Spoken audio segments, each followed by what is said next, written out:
How to add debit card to iCloud. But before that, if you don't know what is iCloud, it is an Apple's cloud storage and cloud computing service that allows users to securely store and sync data across their Apple devices. And from here, to start adding a debit card, the first thing that you need to do is to simply open your iPhone and start going to your settings options or application in here. By simply clicking, for example, the settings option, you should be directed on the page where it will show you that you have now successfully signed in your account in here. But if you're not, you can simply log in or sign in your iCloud using your Apple ID in here.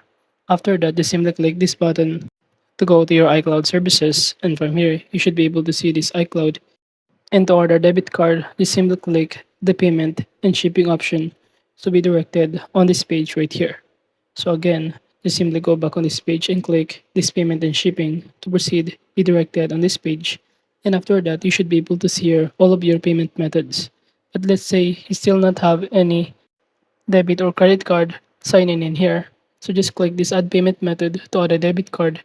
And after clicking on it, the next thing that you need to do is to simply enter here all of the details, including the credit card number, expiration date, the CVV security code, the name of the credit card holder, and many more. And after that, you have now successfully signed in or link your debit card to your iCloud. So overall, that is just basically how you can add debit card to iCloud.